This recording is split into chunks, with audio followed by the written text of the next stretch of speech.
Alors, je m'appelle Luca Obligi, j'ai 24 ans, bientôt 25, et je fais partie initialement de la promo Zazo et maintenant de la promo McDougall, qui sera diplômée du coup cette année, normalement, si tout se passe bien. Alors, j'ai postulé pour rentrer dans cette école en 2016, à la fin de mes études post-bac, ce à quoi je n'ai pas été pris, à vrai dire.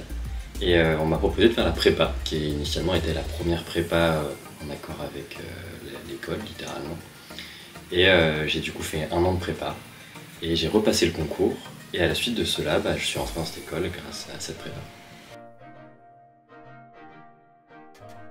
La prépa, en l'occurrence, elle m'a apporté énormément dans le sens où c'est une introduction. C'est plus qu'une prépa, c'est une introduction à la psychologie. Donc au-delà de tout ça, ça permet de découvrir beaucoup de choses, beaucoup d'apprentissage, beaucoup de choses différentes, on va dire, mais aussi sur qui on est, ce qu'on fait, grâce à notamment des expériences comme du bénévolat. Juste comme ça, on est beaucoup encadré et beaucoup soutenu par un professeur durant cette année de prépa. Elle a sûrement évolué depuis, parce que du coup ça fait 6 ans, mais à l'époque elle m'a beaucoup donné d'outils pour découvrir des métiers de la psychologie que je ne connaissais pas forcément. Alors dans l'ordre, j'ai été dans un premier temps trésorier du Bureau des Arts en première année, où on a participé à la création et la façon dont elle a été homologuée par la suite en tant qu'association. Puis j'écrivais d'ailleurs aussi pour la Gazette à ce moment-là. En deuxième année, je fais partie du coup des bureaux des étudiants, donc qui fait partie du coup qui était l'organisation de tous les événements pour les étudiants de l'école.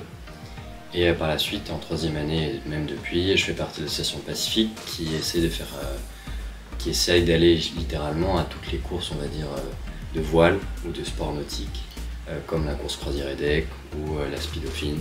Là, cette année, on fait par exemple la TGS, du coup, qui est une course sur grande surprise. Donc voilà, l'objectif est de promouvoir le sport maritime, même en Île-de-France. Bien sûr, alors jusqu'à maintenant, j'avais 3 stages cette année en l'occurrence.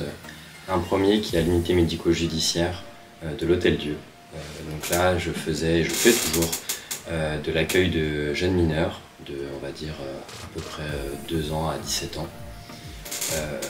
Et après, par la suite, c'est soit du soutien, soit de l'orientation que je fais. J'avais un stage jusqu'à maintenant qui était aussi à l'Institut national du sport et des performances à l'INSEP, où là, j'accompagnais une psychologue du sport ainsi que différents préparateurs mentaux dans à la fois l'aspect psychologique du sportif, mais à la fois finalement la performance du sportif de haut niveau. Donc ça concernait majoritairement quand même beaucoup de sportifs qui seront possiblement prochainement au JO. Et peut-être aussi un dernier stage que j'ai oublié d'ajouter, c'est un dernier stage où en gros je travaille à l'hôpital Paul Guiraud, à Villejuif, qui est un stage en l'occurrence de psychotrauma encore. Et là on fait des groupes. On est il y a une psychologue référente, on est 2 stagiaires, et on organise des groupes autour du psychotrauma, et du coup on accompagne tous ces patients dans cette démarche.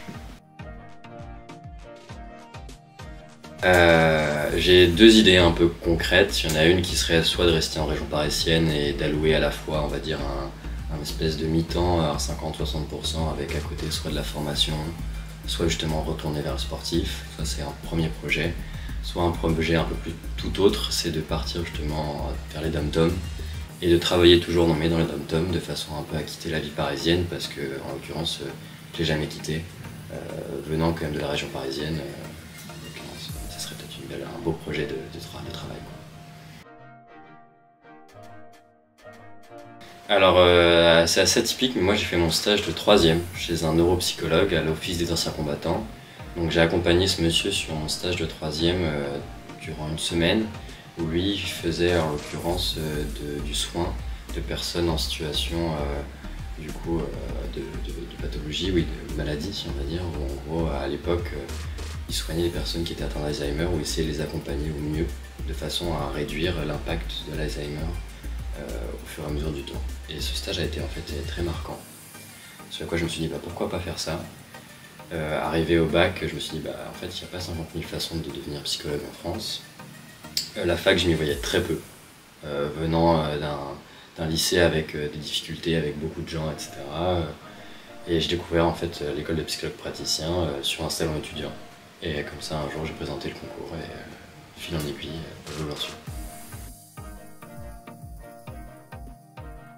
Alors de base, j'avais un projet très concret pour cette année de césure qui était de partir à Boston, en l'occurrence, et de faire 3-4 mois dans une free clinic. C'est une clinique en l'occurrence pour des personnes qui ont des difficultés ou qui ne peuvent pas financer pour le coup, les soins aux États-Unis. Ce à quoi en fait le Covid est arrivé, tout simplement, et ce projet a été complètement remis à zéro. Et du coup, à la place, j'ai dû rebondir et j'ai fait un diplôme de préparateur mental pour le sport de haut niveau. Et en parallèle, du coup, j'ai fait à la fois des bénévolats, j'ai continué certains stages où en gros ils m'ont proposé de nouveau un stage, j'ai passé mon permis, j'ai dû rebondir et réorganiser un peu ma vie durant aussi cette année qui a été une année de Covid en fait.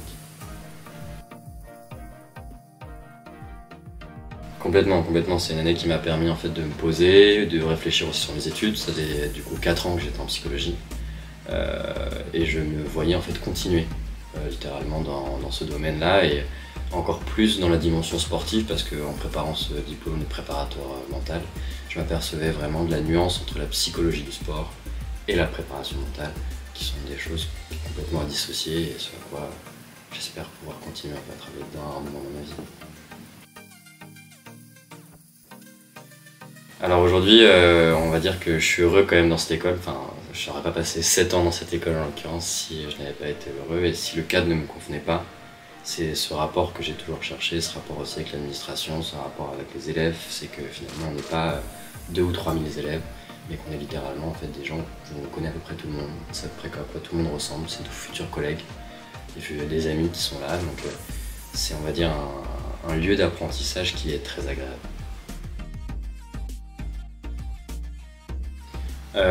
Cette question, moi, elle m'a étonné et en même temps, elle est intéressante. Et je pense qu'au-delà de l'apprentissage du métier de psychologue dans ces études, c'est surtout l'apprentissage de qui on est, de qui on veut devenir, parce que ces études, elles nous poussent en fait à nous interroger sur notre posture, autant professionnelle que personnelle, à notre histoire, afin aussi parce que tout simplement on ne peut pas aider les gens si déjà on ne s'aide pas un peu soi-même. Donc dans cette nuance-là, je dirais que le premier conseil c'est aussi de faire attention à soi quand on se lance dans des études de psychologie.